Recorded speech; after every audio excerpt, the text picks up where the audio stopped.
If the world were like a Sleep Number mattress, everything would adapt for your comfort. Because as your life changes and your body changes, Sleep Number mattresses adapt and shift to give you personalized comfort night after night. And now everything's on sale during our Memorial Day event.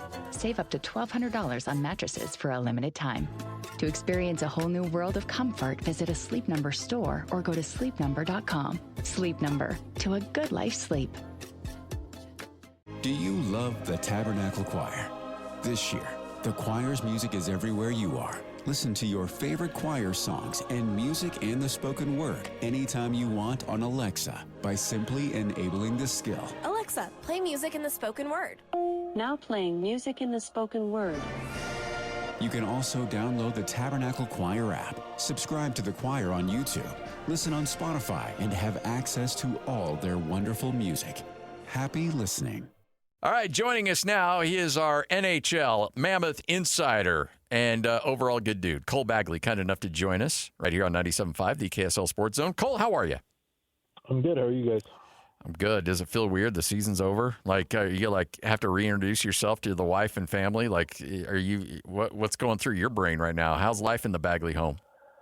Yeah, it's good. It is a little strange because you go from being at a rink like twice a day, being gone all the time to now. I mean, I don't even know what to do with myself now that there's no Mammoth hockey. And honestly, it's a little bit refreshing. It was a long season, so it's good to have a little bit of time to take a breath. Cole, what are your general thoughts? I mean, obviously the difficulty of losing a series, nonetheless, definitely a step forward for the Mammoth this year. Yeah, I think, the manner in which they lost that series is tough.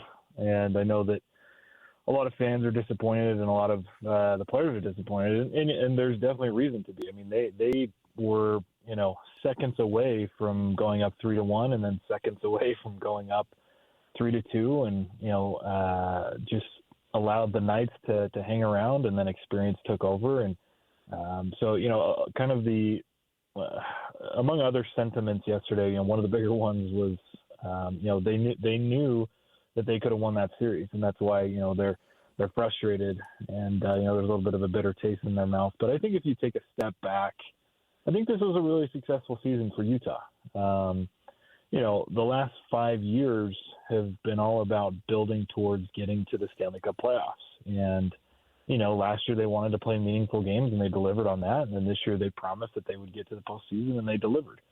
And so I think, anything above that was just kind of, the cherry on top, right? Like, they not only made the playoffs, but they held their own against a formidable, experienced opponent who has a really good chance to go to the Western Conference Final. And they gained experience. You in order to learn how to win, you have to lose first. And this is how it goes. This is how it's going to be. I mean, there's going to be more pain involved in future seasons like this, but it's all, in the grand scheme of things, it's going to help them eventually compete for Stanley Cups. And so, yeah, it's an unfortunate way, I think, that the season ended.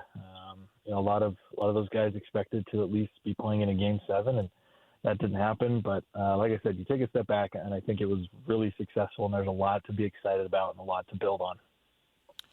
Cole Bagley with us here on 97.5, the KSL Sports Zone. So sometimes teams and organizations overreact to certain things that happen. The power play was abysmal in the playoffs for the Mammoth. And so, obviously there's going to be a lot of evaluation of coaches, of players. Do you anticipate that there'll be some changes of some kind, or does everybody just decompress and run it back as much as possible? No, I think there will be some changes.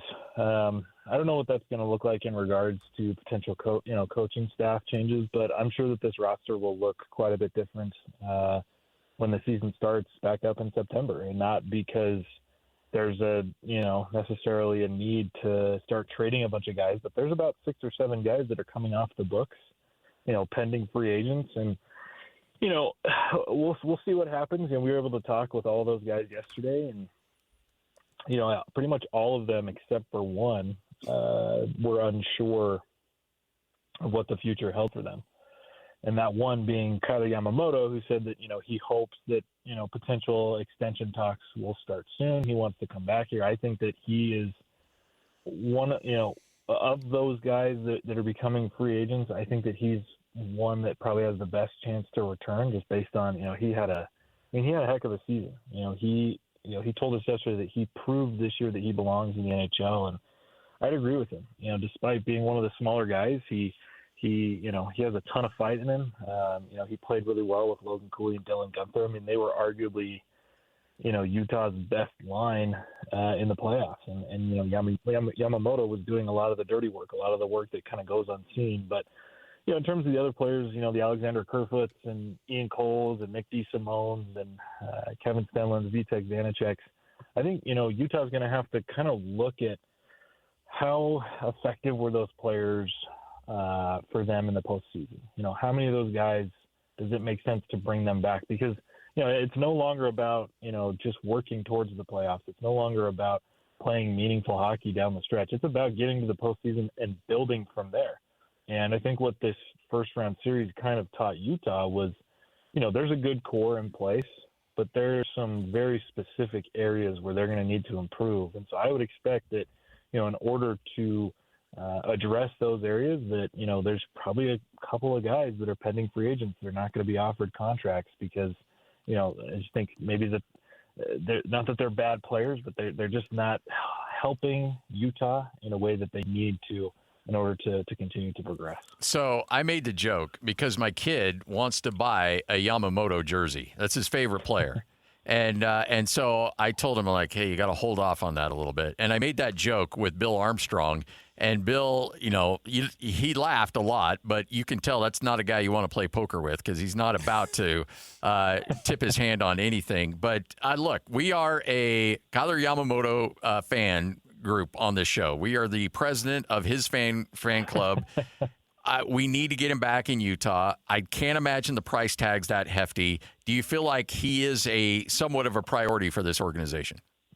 Yeah, I do. Like I was talking about, I think there's quite a few of the pending free agents. It feels like they've kind of served their time and served their purpose with this team. And I think if you look at kind of not only the grand body of work over the course of the season, but especially in the playoffs, the one that really stands out to me is Yamamoto. I mean, he has so much fight in him. He battles relentlessly. And I think he led the Utah in hits in one of the games. I think he had like 7, 8, or 9 hits. I want to say it was game 3 or game 4. He was out there. And, as the smallest guy on the ice, it doesn't matter to him. And he just has that relentless drive. He fears nobody, and he's effective. It's not like he's just, flying around out there doing nothing. He's making plays. He's creating turnovers. He's generating dangerous scoring chances. He's helping develop, I think, a lot of the young guys on the team. So I would anticipate that, there is definitely an interest for this organization to bring him back. And, he told us that, he loves it here. He, really appreciates the organization. He loves the city and he wants to come back. So, if it doesn't happen, I'd be surprised. Buy the jersey, Scotty. Nice. Is what he's saying. Let's go. Yeah, I think we can buy it. So of that list of pending free agents, who would you be surprised would be back? That's a good question. I think I'd be surprised if Vitek Vanacek came back. I just don't think it was a good fit. The goaltender pool of free agents last year was not as deep, and I think Utah's in an interesting situation because they've got their guy for right now, right? They extended Karel Vejmelka for about 5 years. They paid him a lot of money. He's their guy for right now for what they're trying to accomplish. But then they've got this young kid, Michael Rabel, one of their prospects, who is now done with college. He's playing in Tucson. And so Utah's in a situation where they kind of have to continue to buy time because there's a belief that Rabel is the goalie of the future for this organization. And if his timeline hits the way it should, he very well could be the goaltender that helps Utah win a Stanley Cup or at least puts them in situations to win Stanley Cups.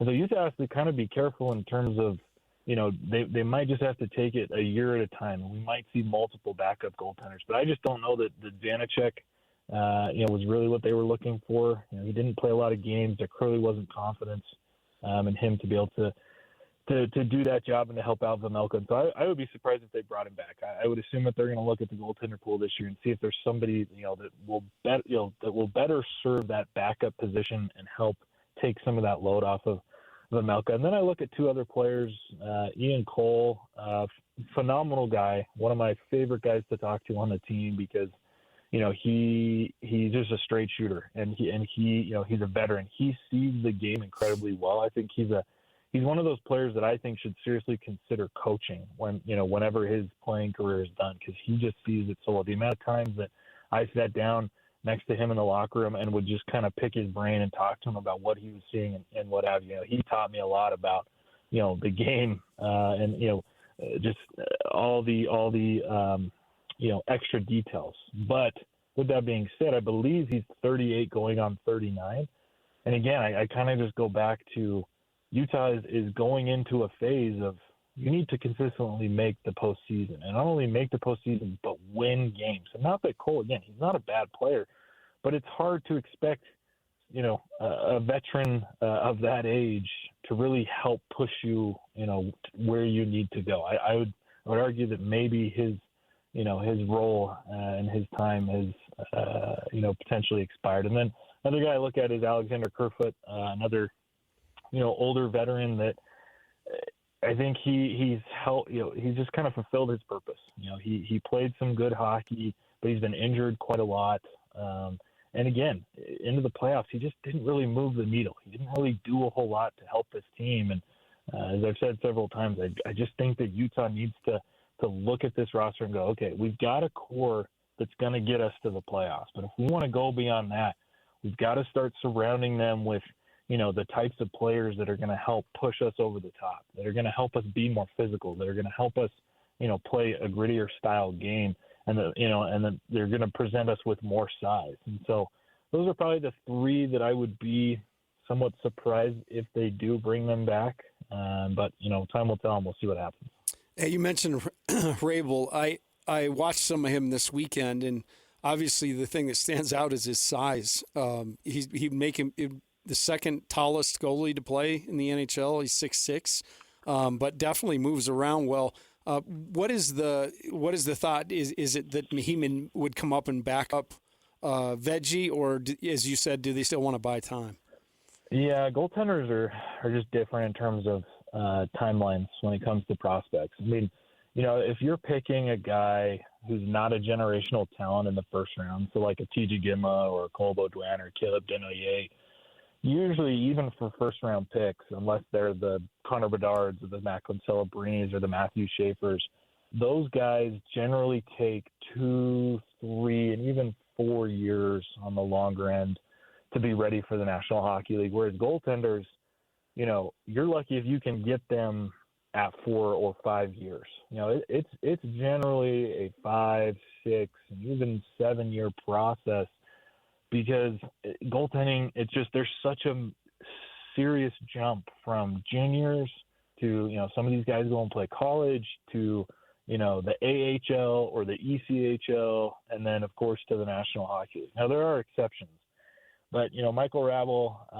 I think he's getting close.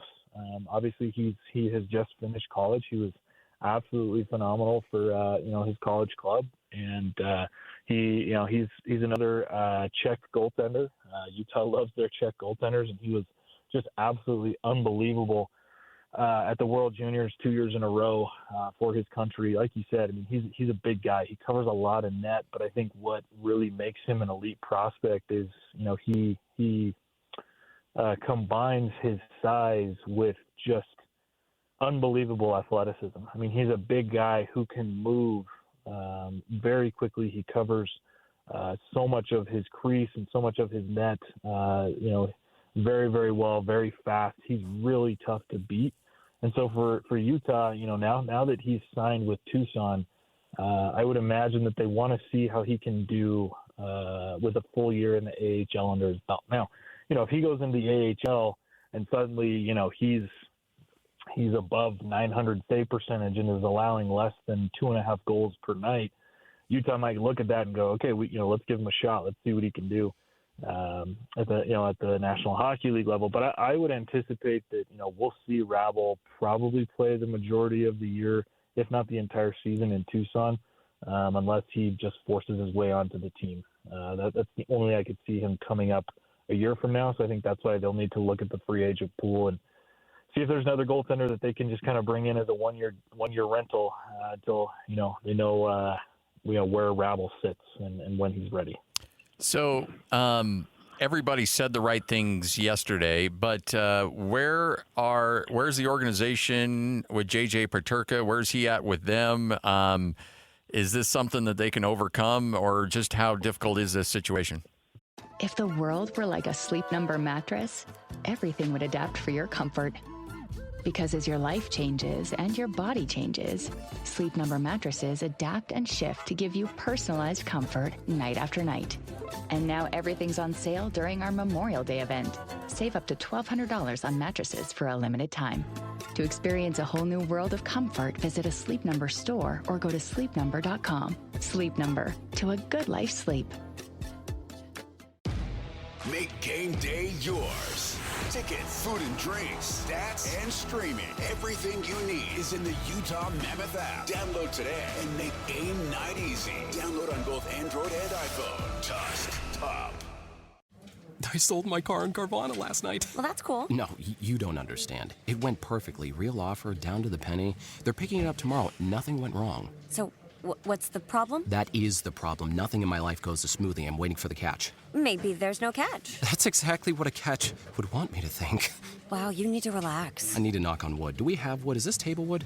I think it's laminate. Okay, yeah, that's good. That's close enough. Car selling without a catch. Sell your car today on Carvana. Pickup fees may apply.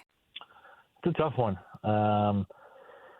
It's you look at that trade, and of course, I think every GM in the league would have taken that deal. And it's funny because the deal was more so centered around Kesselring for Peterka, and then Josh Stone was just kind of a sweetener, just kind of all right, you want an extra guy, we'll give you Josh Stone to kind of put this deal over the top, and you get two solid players while we get what appears to be an elite up and coming player. I mean, he had 68 points for Buffalo last season, and then I don't even think he surpassed 40, and then he was just kind of a ghost in the playoffs.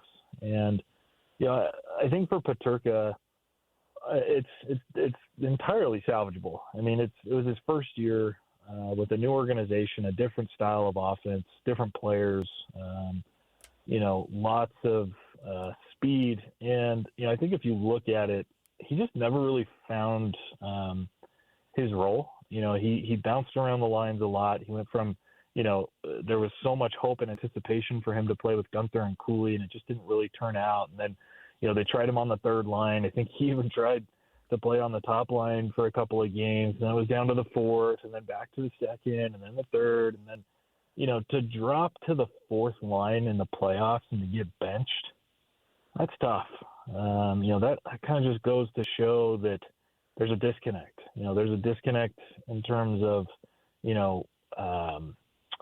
what the coaches expect him to be capable of. There's a disconnect in terms of, what he feels capable of. I'm sure it rattled his confidence to go from, feeling on top of the world, getting traded to a team, that you feel like you can make an impact, and, they sign you to a decent extension, making a good amount of money every year. They need to figure this out. I think it's okay that it kind of went the way that it did in year one, but if they can't figure things out relatively quickly stepping into year two, then there's going to need to be some accountability. There's going to need to be some serious talks because, Peterka is seen as a big part of this team's future. I mean, he's 23, he'll be turning 24. He's one of the brightest, young German players in the league, and expectations are for him to be in the top six. So, everybody has a down year. If you looked at last season, Lawson Krause had a horrible year, but then he came back and, he put in the work, and he was arguably one of Utah's best players, not only in the regular season, but he was arguably their best player in the playoffs. So it's entirely salvageable, but it's going to take the right mindset and the right conversations to happen in order for him to bounce back.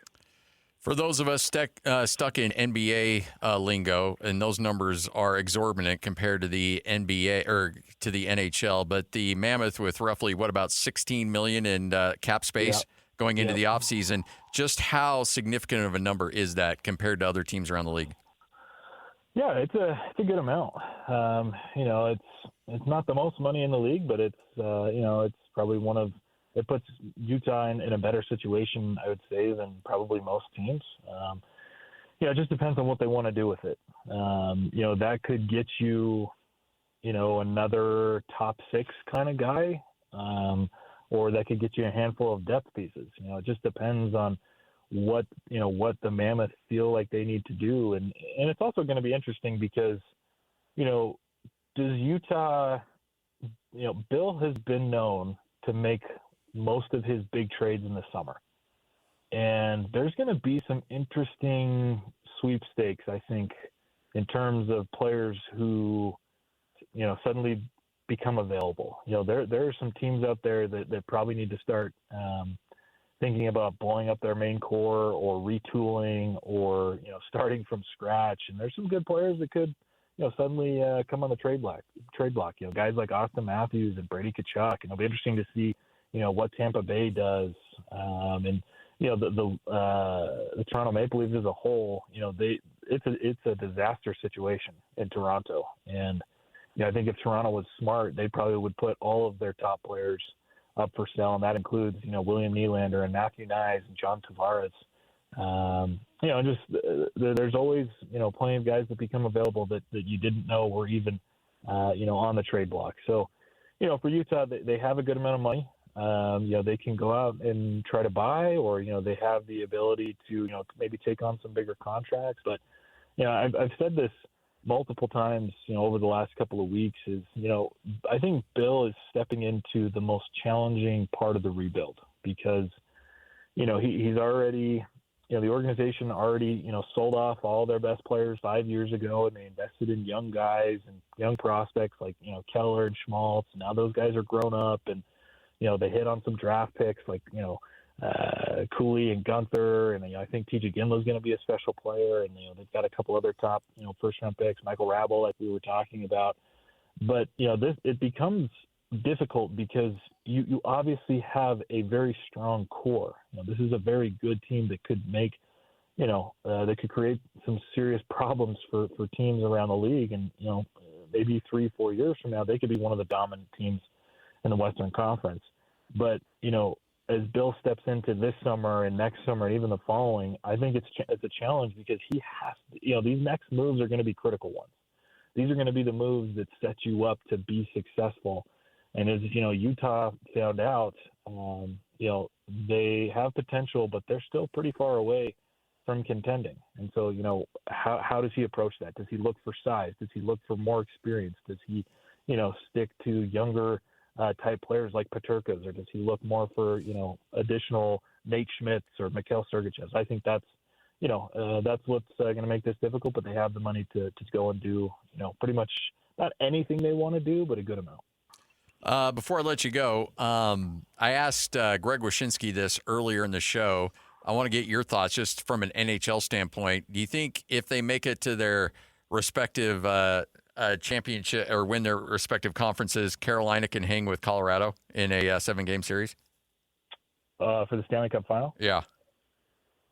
I would favor Colorado, but I think Carolina could make it interesting. I wouldn't expect a sweep by any means, but it wouldn't shock me if Colorado, won in 5 or 6. But it's, it's hockey. It's the National Hockey League. Crazy things happen all the time.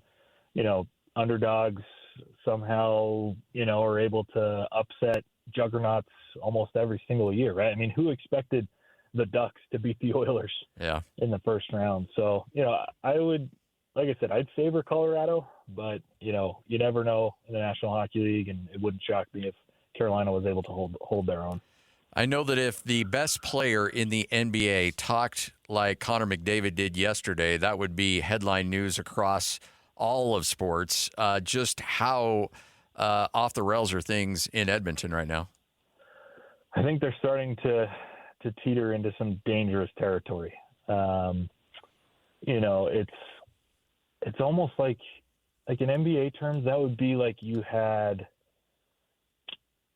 Steph Curry and LeBron James on the same team and they lost in the first round. Like prime, not like today. Yeah. Like 6 years ago, you know, LeBron joins the Warriors, you know, or, you know, those two guys are on the same teams and, you know, they just can't get over the hump. And, you know, this year, when you look at it, I'm honestly not shocked that it happened now that you start to consider everything that went into that. I mean, McDavid said that he had like a fracture in his leg or in his foot. And so that totally eliminated his speed, which is what makes him, you know, such a dangerous player.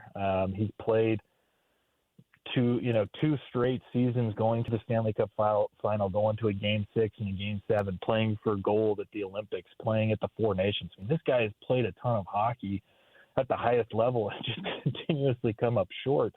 You know, so it's maybe not as shocking as it first was, but Edmonton needs to figure it out. You know, the fact that both of those guys are saying that they took significant steps back and that Draisaitl was like, look, you know, McDavid signed on for 2 more years, and you know we don't have that much time to figure it out. And so for Edmonton, they need to take a serious look in the mirror this offseason, figure out, you know, what the problems are, which I honestly think it just comes down to a little bit of forward depth and terrible goaltending. I mean, terrible goaltending. So, you know, if they can make those proper adjustments, the others can be back at the top very quickly. But if not, I would be shocked if McDavid plays in Edmonton more than 1 year, if they don't at least make it back, maybe even to the Stanley Cup final. Yeah, I just think he's one of the best players, if not the most skilled player to ever play this game. And the fact that they're just wasting his prime years, he's got to be frustrated with that. Cole, we appreciate it, man. Thanks for your help, and let's talk again here soon. All right, thanks, fellas. If the world were like a Sleep Number mattress, everything would adapt for your comfort. Because as your life changes and your body changes, Sleep Number mattresses adapt and shift to give you personalized comfort night after night. And now everything's on sale during our Memorial Day event. Save up to $1,200 on mattresses for a limited time. To experience a whole new world of comfort, visit a Sleep Number store or go to sleepnumber.com. Sleep Number, to a good life sleep. Make game day yours. Tickets, food and drinks, stats, and streaming. Everything you need is in the Utah Mammoth app. Download today and make game night easy. Download on both Android and iPhone. Tusk, top